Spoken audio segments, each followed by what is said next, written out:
Welcome back to Wealth Builders. I'm your host, Dr. Felicia Fro. I hope you've been enjoying our episodes that we throw in there and amongst our interviews or our conversations with amazing women doing amazing financial things, doing amazing things in general, especially financial. And I'm throwing in some solo episodes in here just to throw some history in. So this is another one. This one covers a lot of history, not just a single individual person or woman. Okay, let's get started.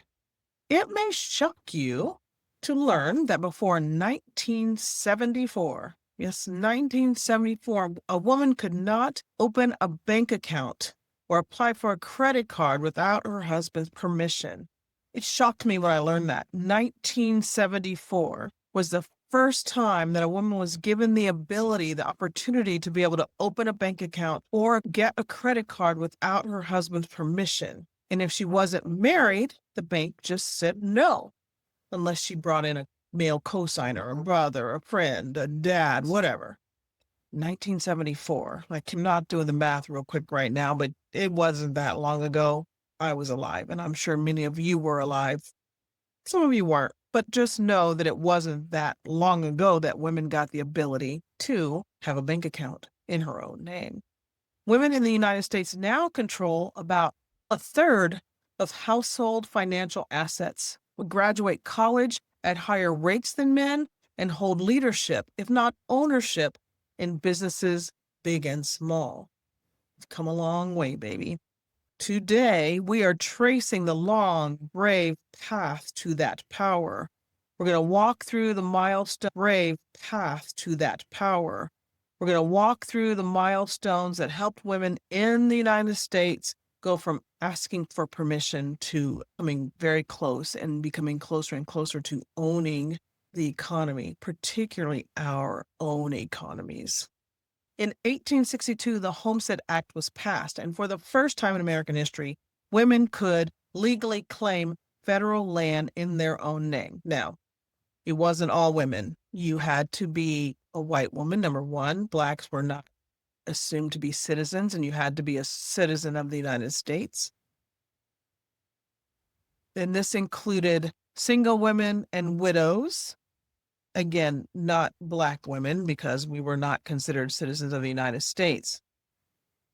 So we'll let that one go for now. But in 1862, that was the beginning of women being able to own assets like land without having a husband, a man, any guy having to sign on to that.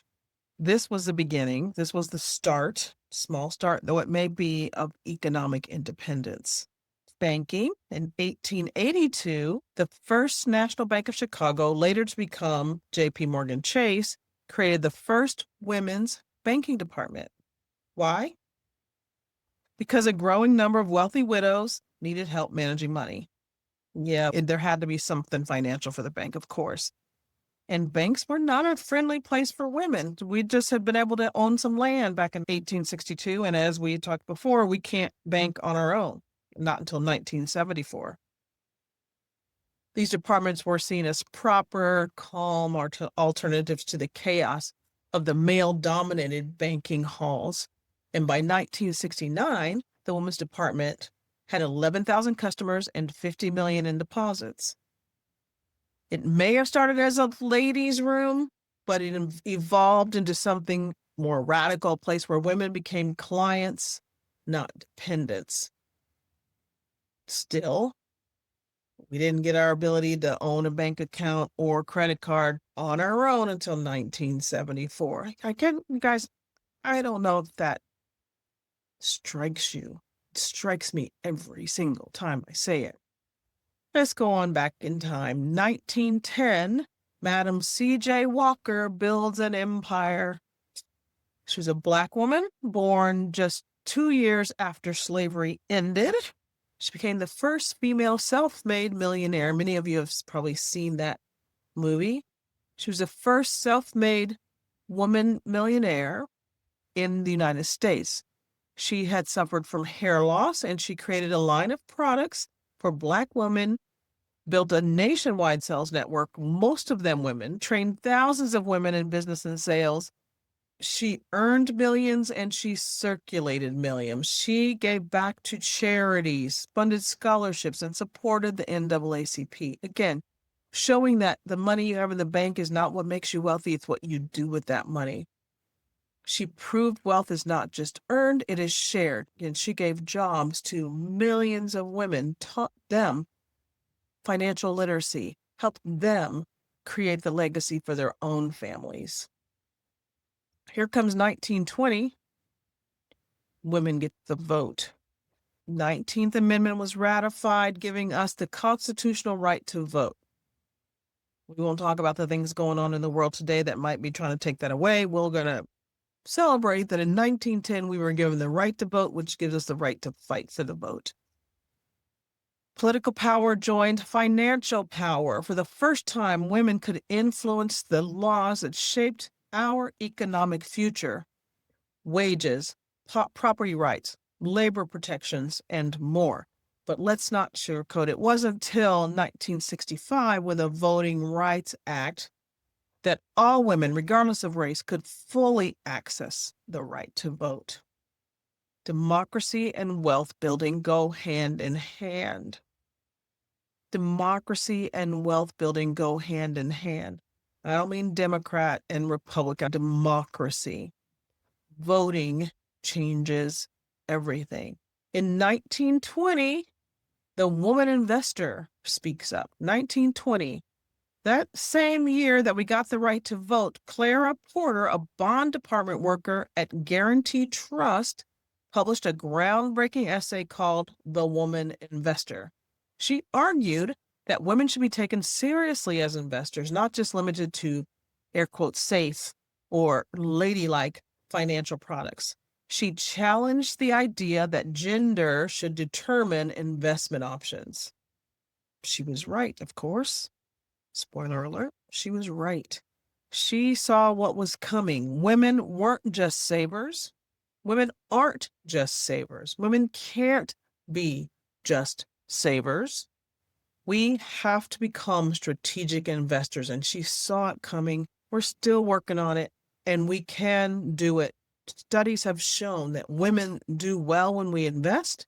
We do better than men often, mostly because we do a lot more investigating and don't necessarily invest just from our emotions, but we don't do it. We are more risk averse and afraid to lose.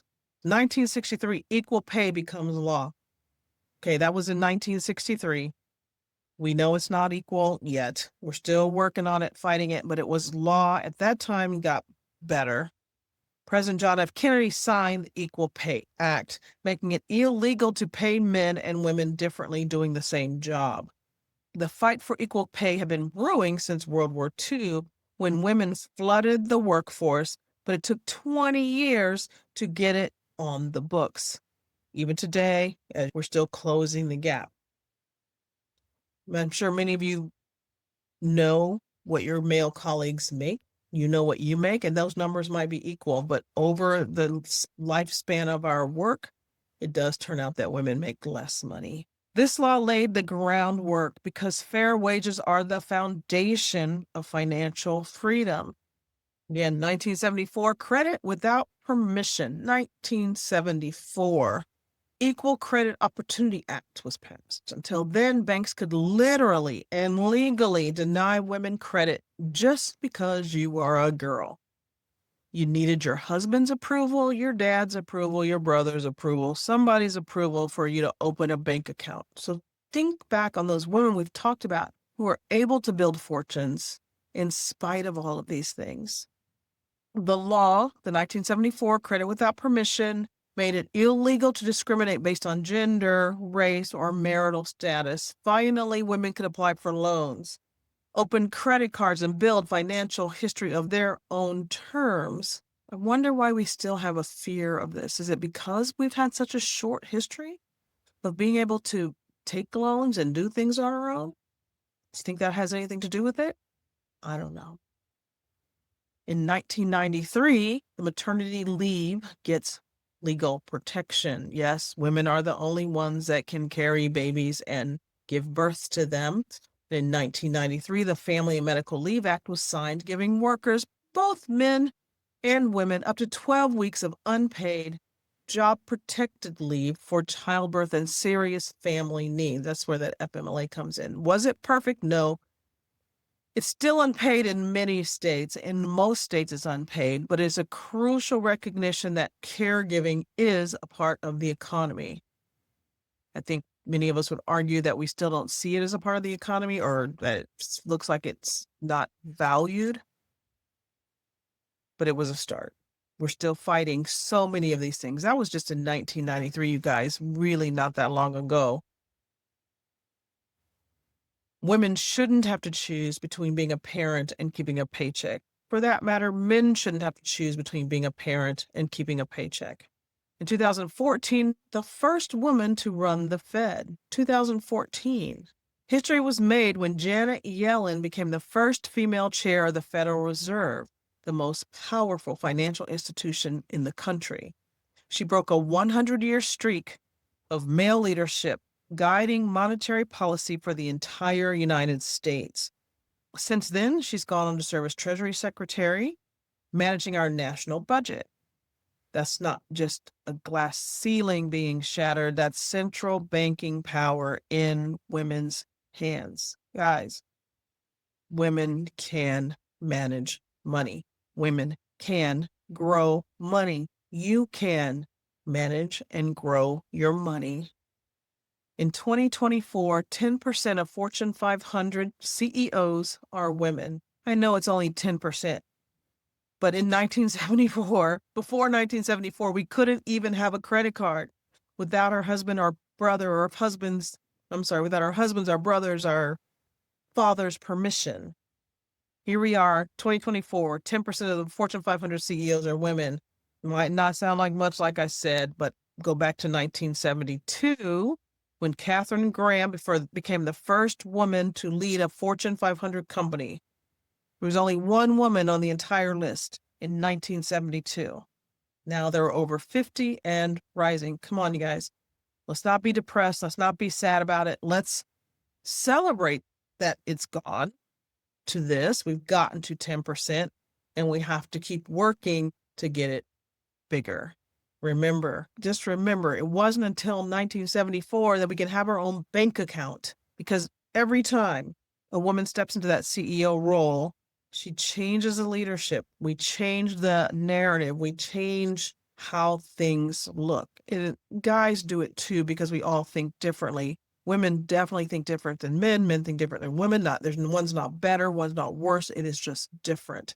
And we need both of us, men and women, for this place called our world, called our country, call it whatever part, little part, big part you want to look at. We need us all to make it work.